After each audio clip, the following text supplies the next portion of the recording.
I think so. Where's my countdown? It's right there.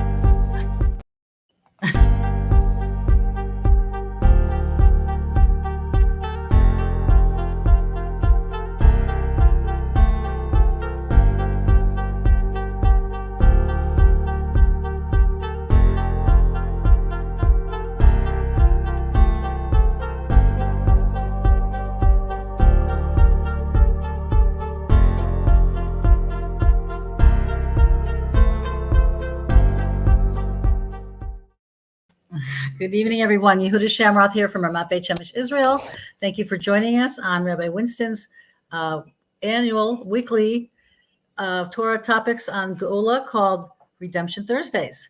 And you can join us live like you are doing now and listen in on Facebook Live at Josh Wander's page or my page on Yehuda Shamroth and on Facebook, or you can join the Israel Torah page. And please don't forget to check Rabbi Winston's amazing new website called sharnunproductions.org. And it's a lot of his beautiful Torahs on deep topics, including the geula and the Parsha Shavua and many other things, but even deeper. So thank you for joining us again, Rabbi Winston. Thanks. I forgot to get the book to you, so I'm just going to hold it up. This is the new book for those who just did. Veichulu, the first word of the first paragraph Kiddush. That's a Kiddush cup someone holding, the light coming off the cup there. To enhance your whole Kiddush experience, and the truth is your whole Shabbos experience, but it focuses on Kiddush specifically because it's a very important climax of the entire week, and Shabbos is like a gateway to Shabbos. So it's available in soft cover, it's in PDF and Kindle, and you can get that either through my site, which is 36.org, or Amazon. The PDF is only through my site. Anyhow, having said that, moving on. It's like someone once asked me years ago if I walk around depressed all the time, and not because he saw that I was depressed, but because he, how could you be involved in this type of material on an ongoing basis and talk about such negative events, negative things continuously and not get depressed from the entire thing? The truth is, it is possible as long as the world around you is more or less, functioning, and you're not forced to change your life circumstances too much, like what happened during Corona, and people in the south and people in the north of Eretz Israel and other places, what happened to people directly, Chatufim, there it's a whole different reality. And in a sense, it's also works against us because we should be feeling more serious of the situation and not be so cut off. The Israeli government stated once that it makes a point of trying to keep its citizens out of the war as much as possible, because the economy needs to function and people need to be upbeat to be able to work and all that. So they try whatever they can to keep it out as much as they can. It's very, with all the news going on and all the sirens in some places, it's very hard, but as much as possible. So where they can, they do. And we're grateful for that, Baruch Hashem, because life does function. But on the other side of it, you have to, from a Torah perspective, from a God perspective, he's not doing this so you can be separate from the entire thing and not feel what's going on, but that you should feel for it, and be sensitive to what's happening, and it should be real, because it can happen to anybody. A person may think that because they're not a soldier, because they're sitting someplace that seems to be safe, that it's not affected. But you see people getting stabbed at bus stops, and Arabs walking around doing things all over the country. This is ongoing, So, and when a person's number is up, it doesn't make a difference what position they're in. So the answer is that if you're not being affected like that, so you're not always depressed. But on the other hand, it's like, you feel the need, if you know certain things, you need the need to share that information as a warning. Thank God the situation is not as bad as it was towards the end of the 1930s in Germany and parts of Europe, but the warning is that it can become that way. This morning, I received an email from a relative about Toronto, where it's the city that I'm from, Thornhill, which is up north Toronto, a very quiet, sleepy area. A lot of religious Jews living up there. People bought houses up there because it was affordable. Once used to be farmland.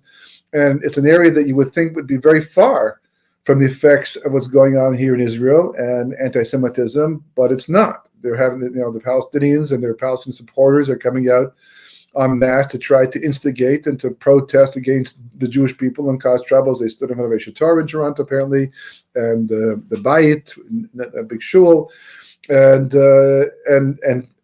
they're being called to arms. In other words, they're going to counter protest and to do whatever they feel is necessary to fight back against those who try to cause them trouble and harm and all things like that. But the bigger picture, the bigger message is like, how is this happening in Toronto? I mean, the anti-Semitic pictures, like right out of Nazi Germany, posted on lampposts.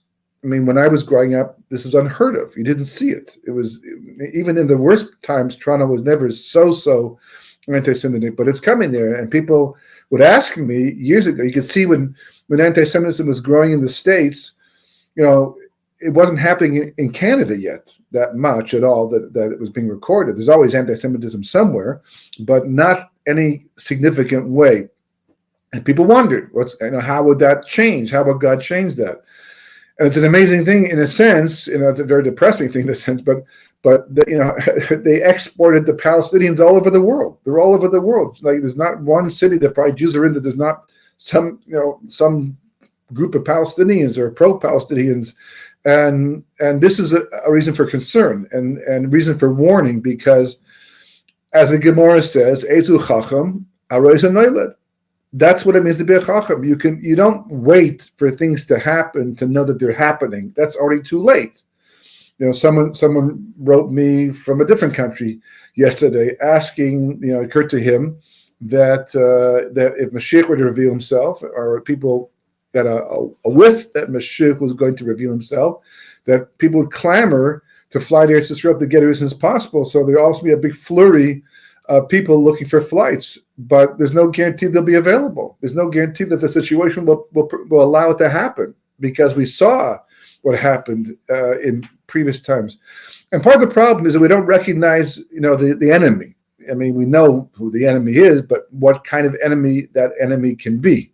So, for example, in the times of the Romans, they were the enemy, and we'd have to fight against them. So later on, when it came time for the Crusades, we didn't recognize the enemy because they're crusaders, and they're religious people, and they're supposedly on behalf of God. The Romans were on behalf of themselves, but now they're coming. So we didn't understand until after the Crusades how bad the situation can be with the Crusaders. And then later on, we're looking for Crusaders, and there were Chemeniki pogroms and all over Europe, all Eastern Europe, and Spain had its own problems, and so then we're looking for people like the Chemeniki marauders and terrorists, so to speak. They didn't come. Instead, brown shirts came, and we didn't realize who they were, and we keep being fooled. And now we're looking for brown shirts.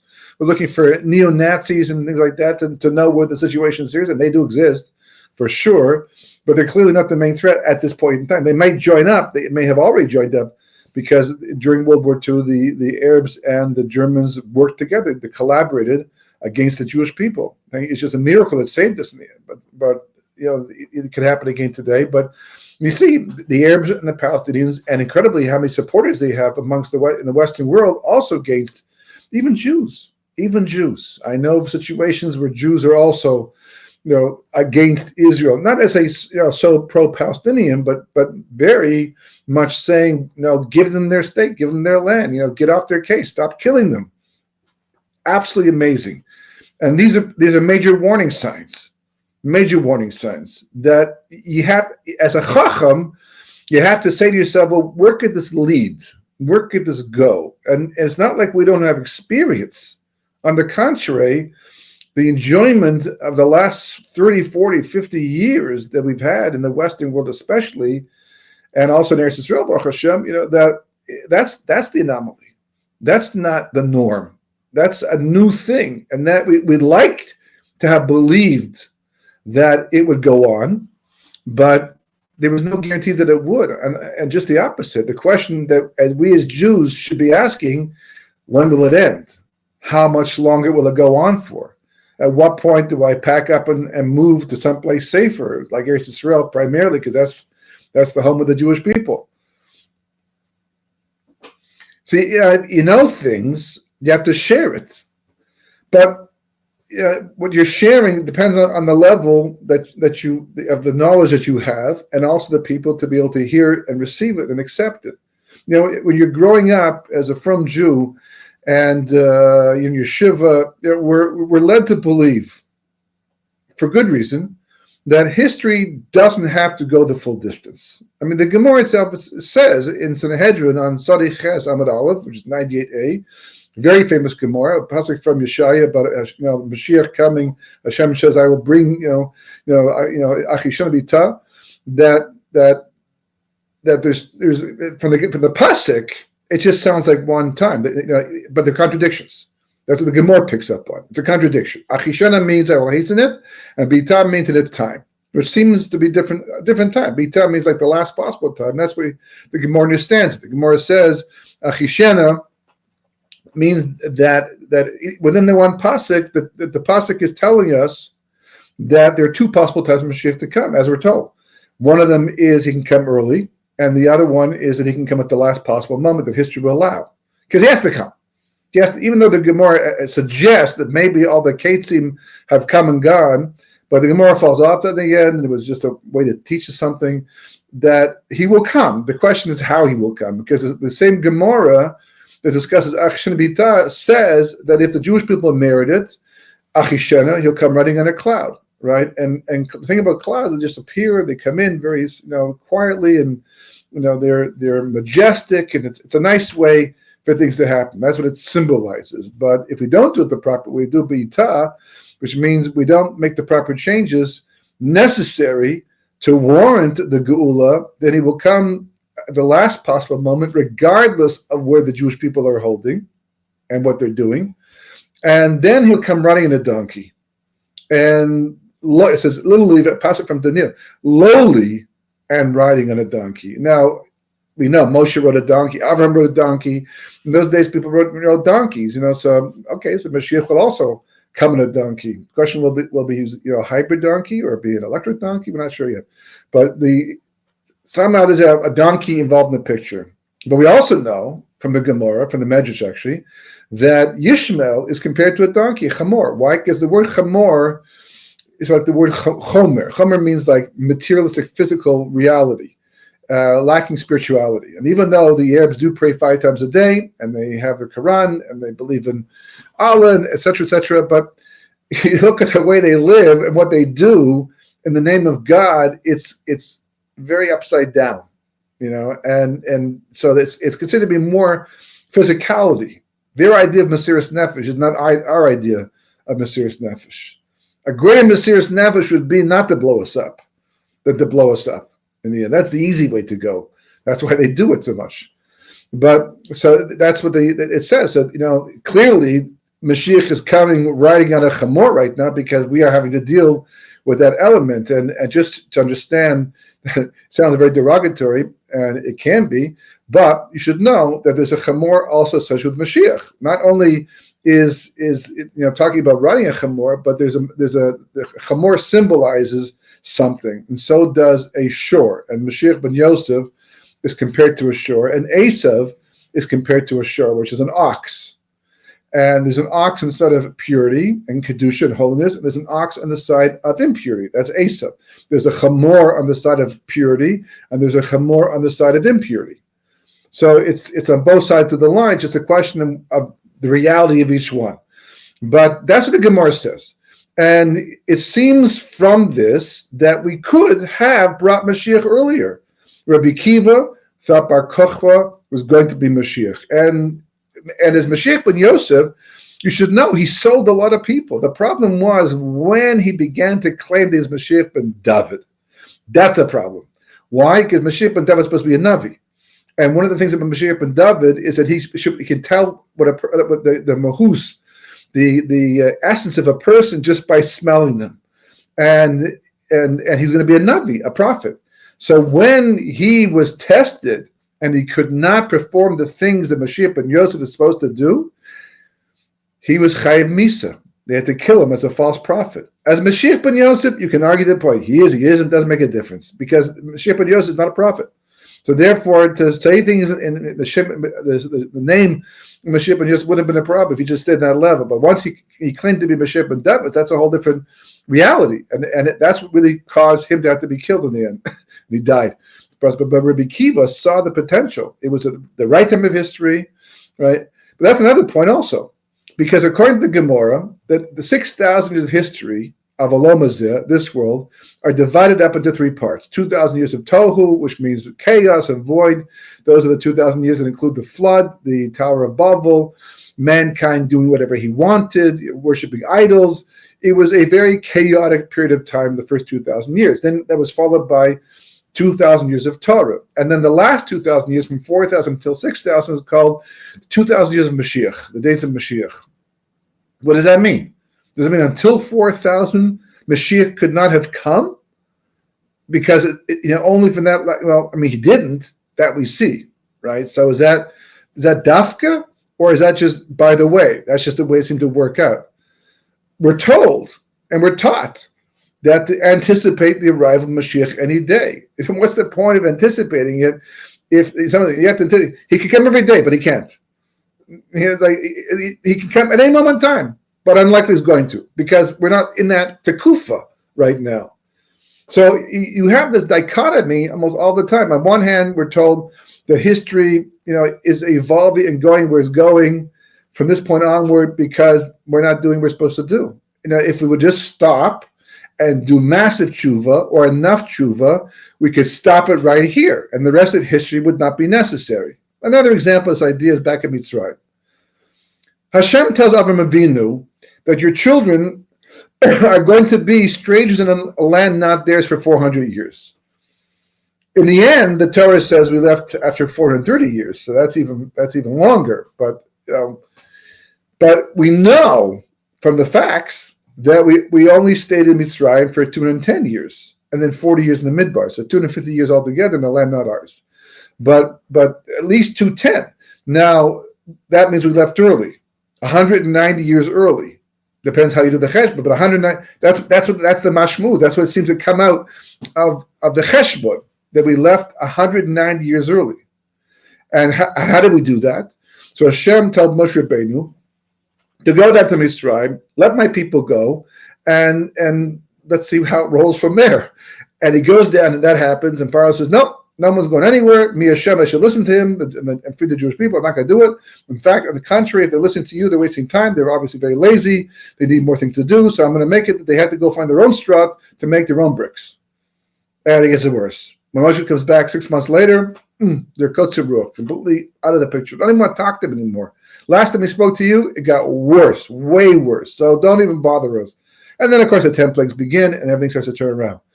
But when Moshe complains to Hashem and says, why'd you send me? It just got worse since they went down there. Well, Hashem can say, I told you you're not going to succeed at first. But Moshe could have come back and said that no, but you didn't tell me it's going to get worse, a lot worse for them. One thing to fail, but the status quo. But to get it to become worse, and me, I'm the instigator, I'm the cause of all that. I feel terrible for my brothers and sisters back in Mitzrayim. And Hashem doesn't show a sympathetic, there's no sympathetic ear here over here. She says to Moshe Rabbeinu, this is the geula. What are you complaining about? I only talked about this to your ancestors. They never saw it. You're witnessing, you got front row seats to the geula. So what are you complaining about? So what does it mean? It means that you're leaving 190 years early. It's like paying back a mortgage early. You have to go to the bank and tell them, I want to pay it off, right? And they tell you the following thing. You can, but you have to pay a kanas. You have to pay a fine because you just can't walk away from the mortgage. They take all their interest up front, so you don't even pay much of the principal down if it's 5-10 years. And by canceling it, they get themselves covered if they just you're not going to pay by taking a stiff fine for breaking the contract. Okay, but it's worth it. Sometimes you have to sell a house, you have no choice. Other times you just want to get out of your mortgage and get over the monthly payments, and you can certainly end up saving money if it's early enough in the mortgage. But you have to pay something. So the Jewish people are leaving 190 years early. They haven't gone through all their tikkunim until now. So therefore, Hashem increases the slavery to kind of make up for that. Now, does it pay it off completely? No, it depends who you ask. Because according to the Ben Ish Chai, that's why it's called Kates Hayamim. Literally, Kates Hayamim means the end of days, but that's one of the terms we use for end of days. But literally, Kates is the gematria of Kates is 190. And if you wanted to say end of days, say Kates Yamim. Kates Hayamim means the end of those days. Which days? The ones we didn't finish off in Mitzrayim. So therefore, it turns out that for over 3,300 and some odd years, we've been paying off the 190 years in smaller installments because that's all we could handle. It'll leave Mitzrayim, we did. So from this, it seems like you don't have to go the full 400 years. But the only thing is that God knew that in advance. So God could have said to Abraham, I really want to send you down there for 400, but it's not going to happen like that. The Jewish people are going to go up, are going to lose themselves, go down to Mem Teshari Tuma, the 49th level of spiritual impurity, to the point of spiritual oblivion. I'm going to be forced, because of my promise to Abraham, Yitzhak, and Yaakov to save somebody at the end of this whole thing and bring it back to Israel. I'm going to be forced to step into history and perform the Makos 190 years earlier than I would like to have done, but they're only going to be for 210 altogether. Maybe he did tell Abraham. We don't know. It's not recorded anywhere that we can see. But from the Torah in Parsh Lech Lecha, it sounds like, no, we're meant to be there for 4 years, and we had to leave early. But God knows the future. So he knows it's going to happen. He knows it's going to be 210. Even worse is that the Arizal explains in Shar Psukim, in Parshas Shmos, that no, 210 was the amount of time we're supposed to be there. Why? Because it has to do with the spheres and the tikkunim going on in the spheres and the Sphira Bina, which corresponds to the name of Hashem Ekya, right? That Hashem says to Moshe Rabbeinu, Ekya She'ekya. He says, who shall I say his calling? And he says, Ekya She'ekya. And then he says, Ekya in the end. But Ekya is the name of the geula, right? Which has a gematria 21, and there's 10 spheres, so 10 times 21 is 210. And that's why we left exactly 210, because that's when we finally did, or at least with the spheres, whatever rectification had to happen until that point in time had happened at that time. So it seems like 210 was the number from the beginning, from Maaseh Bereshis, and it was the number from Maaseh. Everything that's happened since Maaseh Bereshis is not accidental and not incidental. So it's like, on one hand, you're hearing that history, it's just this like thing going on, and you do something and something happens. You have a cause, you have effect, and effect leads to a cause, and a cause and effect. It goes back and forth, right? But lo and behold, the Jewish people will also say, enough is enough. We see where things are going, right? We've been down this road before. We don't like it. We don't want it to happen all over again. Let's all wake up and listen to the rabbis and see what we're supposed to do and do tshuva and stop this thing while we can before it gets any worse. We're not going to do that. I mean, maybe we are, but kinireh, right? We're not going to do that. I mean, that's not the way the world's going. Even now, as people are confronting local anti-Semitism, they never thought they'd ever see in their communities, but it's all over the place. They can blame Israel all they want, but that's not. We didn't even start the war, right? I mean, it's so you do it. It's so clear. It's so clear cut.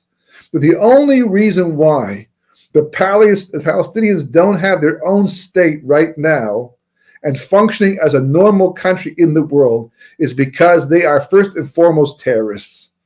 Because we made that, took that step. We took that risk.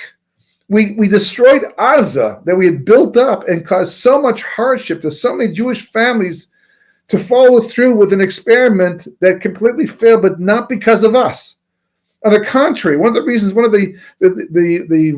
as far as the rationalizations to do this and take this risk, because it was costing us so much to police the place. So we thought, if we give it to them and they develop it and they become trustworthy, we can back off completely. You don't have to worry about it more than any other country does, in terms of security.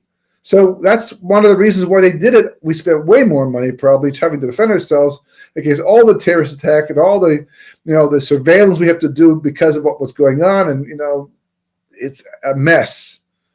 And yet the world condemns us for what's going on, what's happened. I mean, you come to Eretz Israel and you see what's happening, and people have done this, and because of that, they changed their opinions. You see a bunch of people who just want peace. They don't want war. They don't want to be soldiers. They're not fighters by nature. They just like to enjoy life.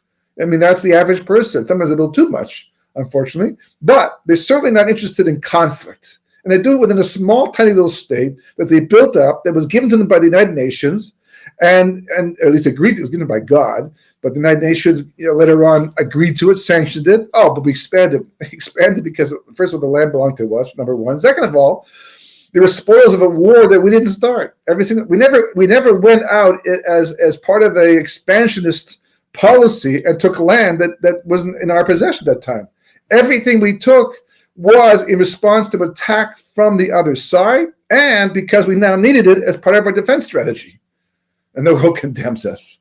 While the Indians walk around looking for Manhattan, they can't find it because it's buried under all the commercialism the Americans have built up there. This goes on all over the world. Ukraine and Russia right now, what's happening over there. But Israel, no.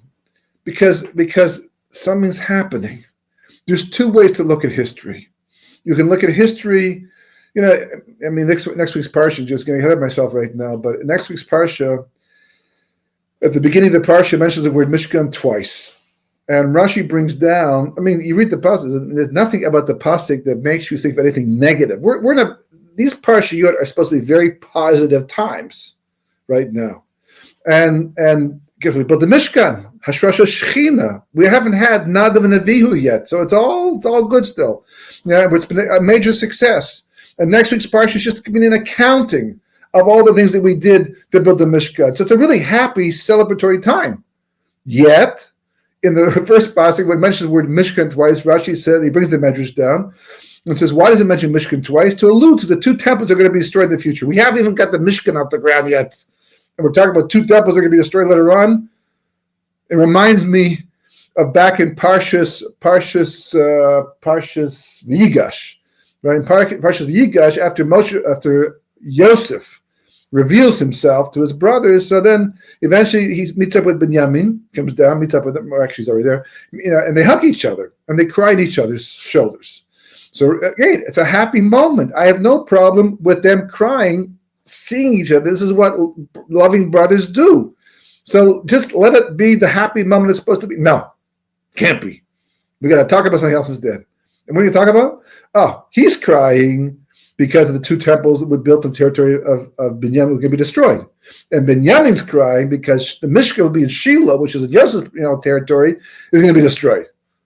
So at this happy moment of reunion, we can't even enjoy it because already there's an illusion in this moment. They had Nevuah, like God said, don't enjoy yourself too much. Let me show you the future. And it's not good. Why? This is where expressions like "it's hard to be a Jew" comes into the picture, because the Jewish people, listen, we have smochot, we have simchas, and enjoy yourselves and happiness, and etc. But it's almost like having a good moment, a good time. How long is this going to last for? What's going to happen to turn it around? It's like almost a paranoia.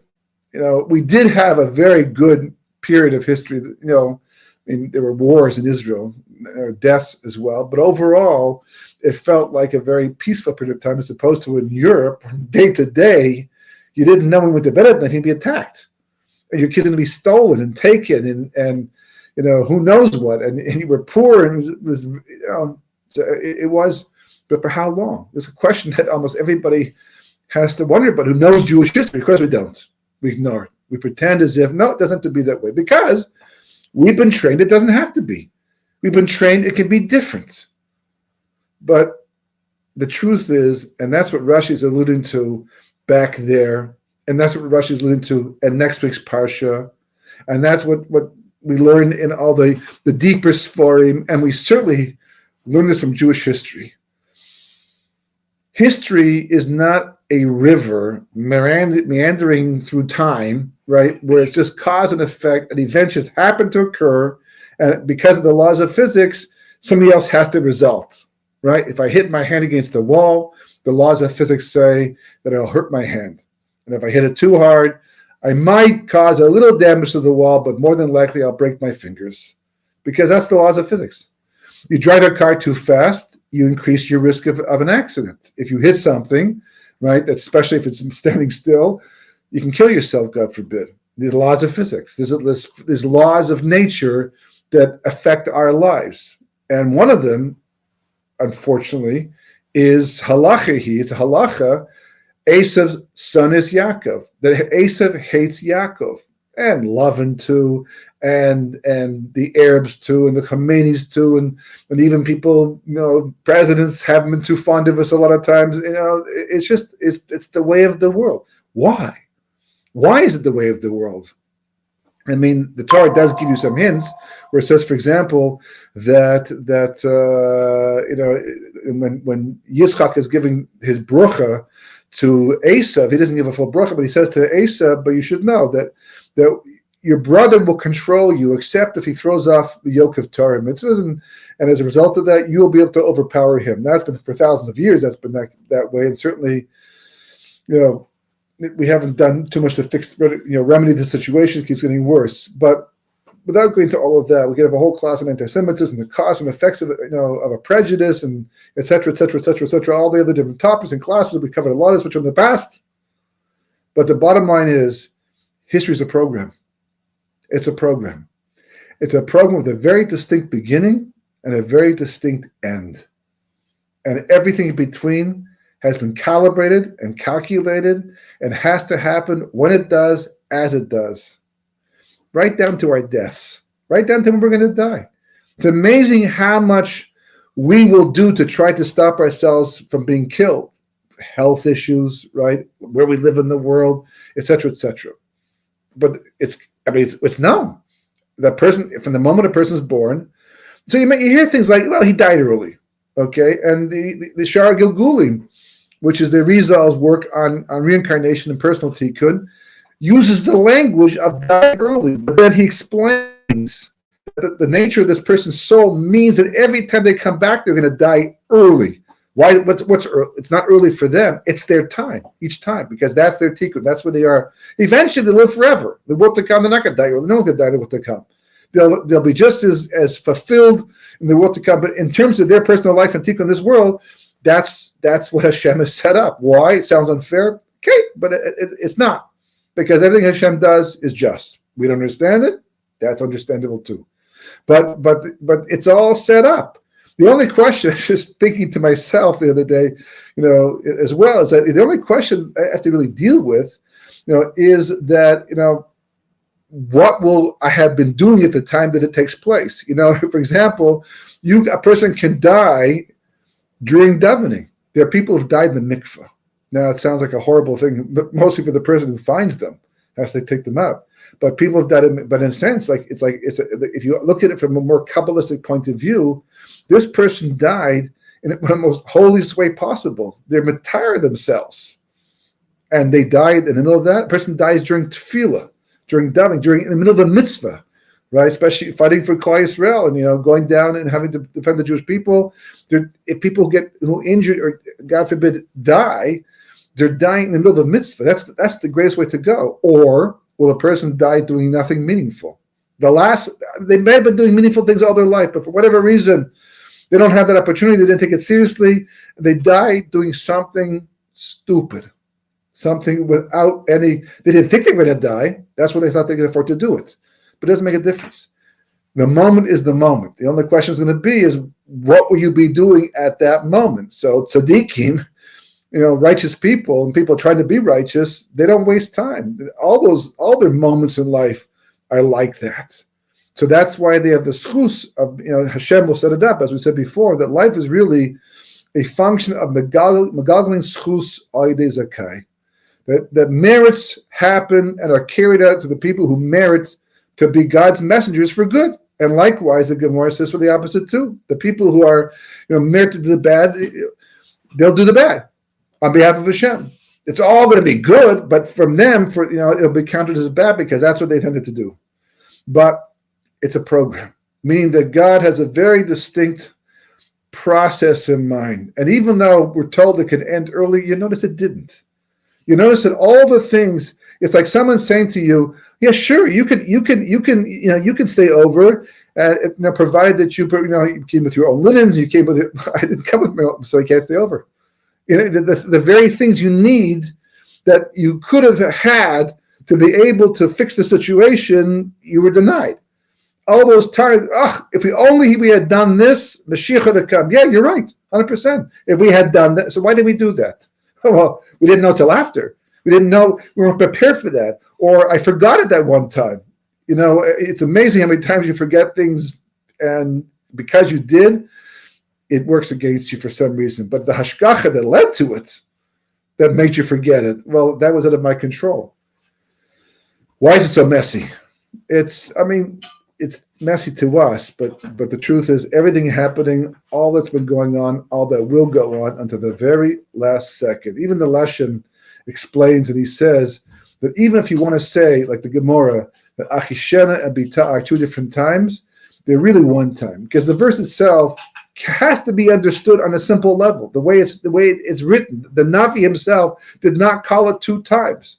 The Gemara darshans it out to teach us something, but the Leshem says in the end it's just all really one time. So how do you fulfill that? So you fulfill it by having the very last moment also be a little bit early. In other words, God could wait longer, but he won't. He'll bring it a little bit early, but not because because of good behavior, not because anything.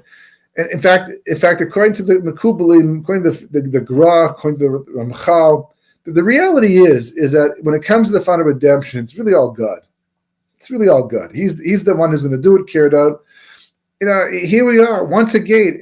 You pull your hair out, if you have something to pull out, but you're looking at the situation and you see what's happening. You're watching it unfold before your very eyes, and your gut's telling you, as well as the Sfarim, that that's a sign that things are going to get worse. Which direction are the winds blowing? Anywhere in the world right now, which direction are they blowing? Are they going in a direction that is going to make the situation better for the Jewish people? There are times that Jewish people had crises over the last 30, 40, 50 years, but somehow we were able to resolve them and move on. But that period of time seems to be over. There was a time you could write your senator and he would do something in Congress and it would help the Jewish people or Israel in the same, some situation. Not anymore. That time's over. Because God has a plan. He has a program. And as the Leshem explains, this goes back to the spheres. This goes back to the 6 days of creation. There are things that have to happen in history. And they're going to happen no matter what. And it may look as if, they didn't have to happen if we only had, theoretically, that's true. But you notice we didn't do that. And, that could have really been a terrible situation had this person not done the following thing. They did that because that wasn't supposed to happen. It was supposed to look like it could happen, like it was going to happen, but God didn't want that to happen. That's why he gave the person the wherewithal and the talent and the whatever he needed to stop the situation and make it better. Because that's what God wanted. And everything happening right now is because we assume that God would never want what people are doing to us right now. It's all unjust. It's not right. It's sheker, the gambre. So some people, it is, but this is what you get for being this way. And, it's all gemida, and that's also true as well on some level. But the bottom line is that because God has this master plan for history and creation that's being carried out in specific detail, just like the Mishkan, specific detail. Every last aspect of the Mishkan was not random. It was not freestyled. It was not someone like saying, no, who cares about this? No one's going to see it anyhow. No. Everything down to perfection to teach us that's how God runs his world. Right? That it may look random, it may look helter-skelter, it may look like literally chaos and evil. They run the world. Nah, he's got his finger on the whole entire thing. He's the one running the entire show. So then why does it look so messy to us right now? Okay, you can think about that and contemplate. Maybe it's to give you opportunity to fix things up, because God's saying, this part I can afford to have fixed up, and you can do it if you want to, and get the schar for it. Just like Moshe building the Mishkan, his hands don't really build the Mishkan, but it looks like they do, so therefore God gives him the reward as if he built the Mishkan. And so we have opportunity. There's all kinds of opportunities today. People saying to him after davening, there's some people saying to him after davening with kavana, and you can hear it, and they mean it. day after day after day because they know this is a serious situation, and I'm lucky not to be there, and therefore I at least care. And there are other people who just ramble it off, and it doesn't make a difference to them. As if, I got to do it because people are expecting it, but I don't really care. That's an opportunity to either succeed or fail. I was walking home last week with groceries in my hand up a hill, and it was hard. It was more than I should have taken, and somebody was driving up the hill, and I thought to myself, it's not a normal thing to do, but the few times I've had a car, I actually had a chance to do this because not having a car, I appreciate what it means to have to walk and have to schlep things, especially in the rain. So I've offered people lifts, when I had the car, because you can rent cars locally here. And there was one time I even turned my car around. I asked the person if they wanted a lift to where they had to go to, and I had the time. It's not a problem, okay? And it feels good, and it's right, and it's out of your way, 100%, but it's not out of your way. This is what so the person doesn't understand. I mean, it's not.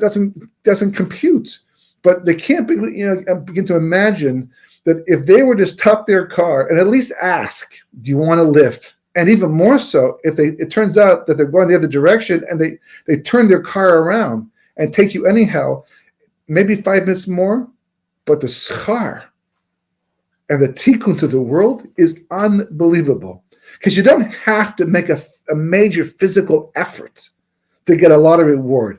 You have to make a lot of mental efforts. Your kavana has to be a major thing. So since it's not normal and people don't think like that, and it's not what people do on a regular basis, but you decide to do that, as small the thing is, it can have a major impact in the direction of history if that's what God wants. And if it doesn't do it, it's a missed opportunity.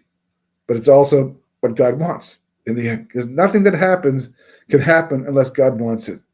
So you have to understand that's part of the program is running itself out. We're going towards the end, and if I had more time, I explain to you on a more kabbalistic level what those 3 periods of tikkun are called and what they mean, because it's very detailed. It's amazing how much we can know about history, where it's going, how it's getting there, and what it needs to accomplish. And once you know these things, it really changes your perspective on everything.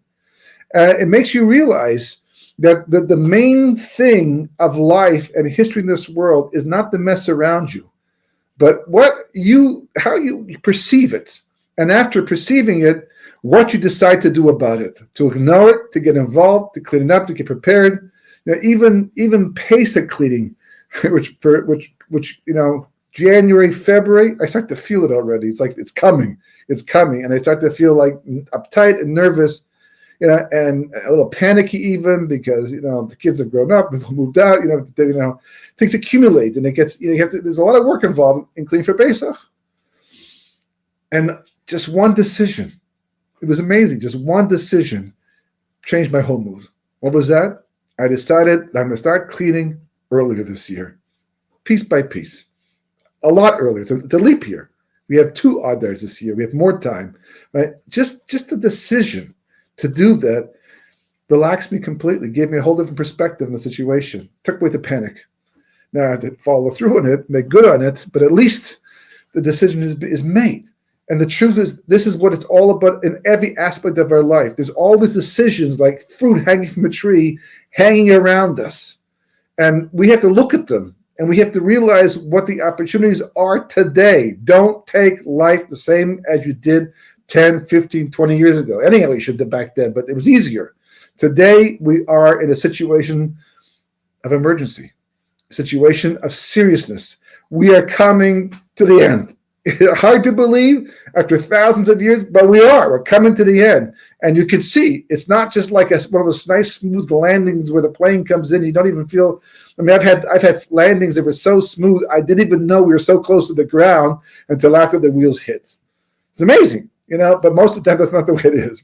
Up and down, but more, and that's the way history goes. And it's not accidental. It's not because of all the affairs we've done. It's because this is part of the process that Kadosh Baruch Hu built from the very beginning to accomplish certain things kabbalistically, to get rid of the gevuras, sweeten the gevuras, elevate sparks. We can talk about that in more detail later on, but it's a process, and we're part of it. And there's not a whole lot we can do to change it, but there's a whole lot we can do within it to accomplish what we can in the meantime. So, B'ezras Hashem, people should think about this, take it more seriously, understand it's not some randomly unfolding, situation. God's in control the entire time, and it's to give us opportunity to accomplish meaningful things. Thank you, Rabbi. It reminds me also, that was incredible and spellbinding, as usual. You spoke earlier about a topic that troubled me a lot, that you and I spoke about how things are like already in place, and you can do all you want about it, but it really may or may not change. But that doesn't mean we can take away our efforts and our hishtadlut and our continue everything we're doing. But we can't get to the impression in our minds that, well, if I only daven harder, this will change, or if I only, if everybody just only does one more mitzvah or picks in Shabbos or something, that the geula will come earlier. You're saying it's just all set in motion already, and we are just here to follow the Torah and its tenets and all of its laws in order to think about it for a second. Think about it for a second. So someone says to people all the time, these things fly all over the place. They go, if you take a Shabbos 5 minutes earlier, you bring the geula earlier. How are you going to know that when the geula comes, it's because you took a Shabbos 5 minutes earlier? Right, we don't know that, but sometimes people see direct consequences to things, and they make that as an assumption. It happens every day. Exactly, it's an assumption because of the way things are paired up, right? In other words, let's say the doctors have no cure for this person, okay, and this person goes up to the Rashbi's kever and he davens to the Rashbi that he should have a refuah shlema. He comes back the next day. He goes to the doctor. I've heard stories like this, by the way. The doctor says, "I don't know what happened. Right. I don't know what happened. I can't explain it." And he says, "Well, I went to the kever of the Rashbi." He will say, "It's a miracle." I mean, I've heard people tell me that even secular doctors who have said it was a miracle because there's no medical reason for why that happened that way. But the Gemara says it's not true. The Gemara says not true. The Gemara says beferish and Avodah Zarah on, I think it's Nun Vav Amad Aleph or Nun He Amad Avo there. Rabbi Kiva Zunin having a discussion. He says the following thing. He says, Rabbi Kiva, I understand. A person, he's not well. He goes to a faith healer, Mastama, not a real, godly person, and he gets healed. He walks out and he's healed. So he says, you and I both know that this faith healer has no power, right? But why does God let that happen? So he said, let me bring an analogy. The analogy is that there's a man in town who's a banker, right? He's a frum guy, he's a banker, and everyone trusts him so much with their money, like in the old days before they had banks like we have today, right? But he trusts them with money. They never even have witnesses. They drop off their money, knowing it's going to be there when they come back. But there's one guy in town who is a real stickler, doesn't trust anybody, always insists upon bringing witnesses when he drops off the money and picking up the money after that. And the banker's wife is offended by this, because her husband's so trustworthy that she can't understand why this man doesn't trust her. So one day this man comes to deliver money, he's in a rush, and he forgets to bring witnesses, right? And he drops off the money and he goes away. And the wife turns to her husband and says, we can get back at this guy. Everybody knows he always drops off his money with witnesses.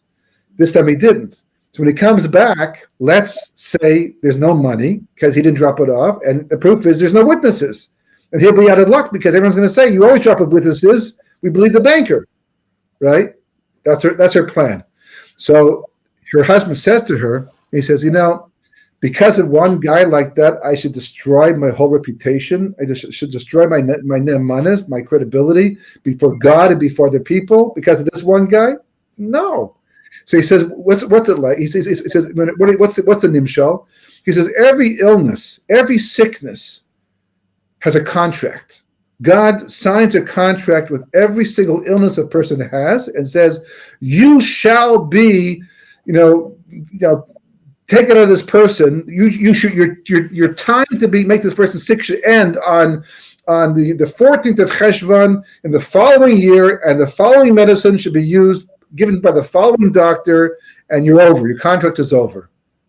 So what happens? This guy who's sick goes to a faith healer, and the sickness says, this guy thinks that he's going to go to a faith healer who's going to heal him, tell you what, even though I'm under contract with God, I'm not going to go away. I'm going to teach this guy a lesson because he went to the wrong person, the wrong thing. I'm going to show him that this faith has no power, right? Then he says, but because of this guy who's missing the whole point of life, I should destroy my nemanis with Hashem. So the sickness goes away anyhow at that moment in time because he's under contract, but it looks like to everybody else that this guy healed him. I had an uncle once, he was not religious, and but he was a very decent and honest and hardworking individual who was very emistic, and he told me that he went with a friend of his who he knew was sick. He knew he had a problem, okay? He went with him to this faith healer, and he walked out. He had a problem with his legs, and he walked out. He saw with his own eyes how this faith healer was able to cure him. So right, I had to believe him because I know he tells the truth, and he knew the facts. So what's the Gemara telling us? The Gemara is telling us it has nothing to do with any of that. It's all going to be arranged to happen that way. So then we're back to the same question. We do what we do because it's the right thing to do. Okay. We don't do it because we're going to end the war earlier. We don't do it to save our lives. We don't do it because we're going to try and bring a refuah to somebody else. That's not why we serve God. We do what we do because it's the moral thing to do. This person being sick has created a moral dilemma for me, a crisis for me, and I have to decide what to do about it. Do I ignore it and go my merry way, or do I daven for them and hoping, And then there's this added thing where God says that, because you've done this thing, I'm going to have this. I'm going to make it that it looks like you're the one who saved them. The geula might come tomorrow, God willing. It might come tonight. It can happen in a moment's notice. There can things. Sometimes I lie in bed and think to myself, what's going on in the world that I don't know about? That's going to make the whole thing change so quickly. Because it happens, who knows? I'm sitting here ignorant of the facts. When I come out of Shabbos, the first thing I wonder is, what's happened after Shabbos to change the world? It's like that I missed because it was so quiet where I was. Some places not so quiet. But whatever is happening is happening. We're here not about wars. We're not here about curing people. We're not here about curing ourselves. We're not here about long life. We're not here about health. We take care of our health as a halachic responsibility. God said, I gave you a body, take care of it, right? But above and beyond everything else, we're here to be like God. That's the whole thing. It's like one of these complicated situations where a person thinks that they're in a scenario that's real, only to find out that the whole thing was a setup just to see how they would act. Tikkun, as someone once pointed out, I don't know if it might be a story to this effect, but someone was saved from something, and then they died, and they came back, and they told the person, because of you, I'm suffering Gehenna longer. Wow. Because of you. You saved my life, but you increased my Gehenna. I don't know, there's problems with that story. I can't accept that story for face value the way it is. But I'm just saying that we serve a Kodesh Baruch Hu, it's the right thing to do because we love him, because he gave us an opportunity of life. It doesn't make a difference with the results. We barely get the results we ever try to get anyhow. What we do get, often we don't even ask for. It just comes to us. How many people go to work and daven before they go to work, they're going to be successful that day? They don't. It's thank God it's in Shemona Esrei, because if it wasn't Shemona Esrei, people wouldn't think about it at all. Right? And they still succeed anyhow. And vice versa. They daven like anything. I mean, I know people who aren't married yet, and they daven like crazy to get married. And they're sincere people. And from my perspective, they're people who should easily have got, but for some reason, that's not in Chosh Baruch Hu Cheshbon. Whatever. And they go to Amukah and they daven. Right, and they go to Amukah, they go to Kever Tzadikim, and they do all kinds of things. They go, and a lot of times they still don't get shidduchim. I know, but sometimes they do. You only tell the stories that work. No one talks about the stories that doesn't work. You know why? It's not because Amukah doesn't work. It's not because of that. It's because that Akash Baruch Hu has cheshbonis. He says, my thoughts I don't think like you do. So stop trying to think like me. Stop trying to figure out. Like him. We're supposed to act like him. We're supposed to think like him to a certain degree. Because what would God do in this situation? We're supposed to do that. No. Not really be God. I'm just saying we're supposed to follow the Torah. No, that's what Nadav and Avihu were doing. That's what they did. No, we have a Torah. We have a Torah. We have a Torah with halacha, and we have Musar Sfarim that help us to be. There's a mitzvah of halacha d'rachav, to walk in the ways of God. Yes, 100%. Okay, but as halacha says, because I'll tell you, if I walked in the ways of God, boy, what I would do to the world today. I'm telling you, half would be missing. Well, he had World War II. 72 million people died. The Gemara says every 65, 70 years, Hashem creates a major catastrophe just to give rid of the mamzerim. And so the people can't recognize that. He kills a lot of innocent people at the same time, too. Every 65, 70 years. So I'm up for that. So much has to pun him. It's just... Exactly. It's a lot, So what are we left with? You want us to know more, to be... No, but what are we left with? What are we left with in the New York? Developing a Havas Hashem, loving God, doing everything for Him, not for ourselves. Yeah, believe me, I want that person to have a refuah. I want that person to live. I want no war. I want no soldiers being killed. I want evil red. I want all those things, and you're supposed to. And I'm prepared to do what I can, to a certain extent, obviously, to make the situation better, 100%. But it's with the knowledge that God runs the world. He has a master plan, and I can't override it. And if I happen to change the situation, it's because that's part of the plan. Got it. Okay, I'm feeling better about that concept. But it doesn't matter. I first heard this. It was very unsettling. No, it doesn't matter, because the one constant in all of this is my relationship with Hashem. And that can change because of me. And that does make the world a better place because of me. And that does put me in a position to do wonderful things in history and life because of that concern I derive. But when you really analyze it, and you sit down, and you should, why are you doing what you're doing and someone else is not doing it? How many things are different between you and somebody else? Some people who just don't do much at all. They don't have much to do with anything. Soldiers, kiruv, whatever, they're not doing it, right? So why not? Why are you zercha to do that?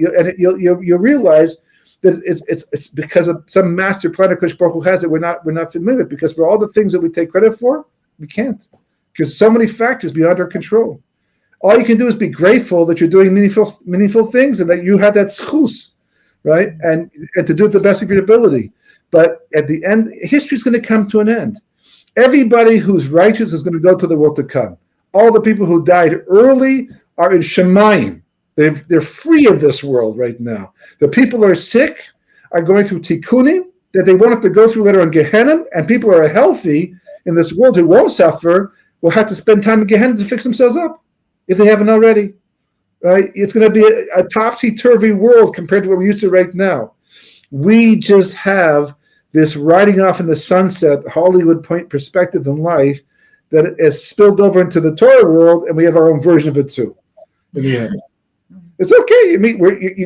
You can want utopia. You can want the world to, but that's what the number one thing we learned from Moshe, from Aaron, and especially from Nadav and Avihu, Ratan Hashem.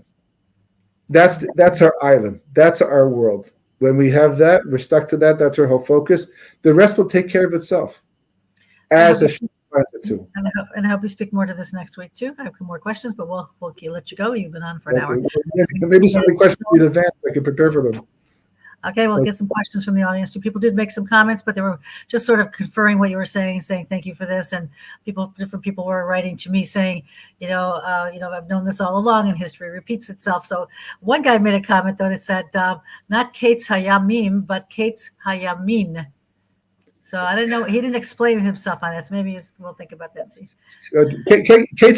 First, technically, Kates Hayamin is the Aramaic. It's Kates Hayamin in Hebrew. And according to Kabbalah, Kates Yamin refers to the case on the side of the spheres on the side of Kedusha, and a Yamin is on the side of Tuma. So if you want an explanation of that, I have one for that too. That's not a problem.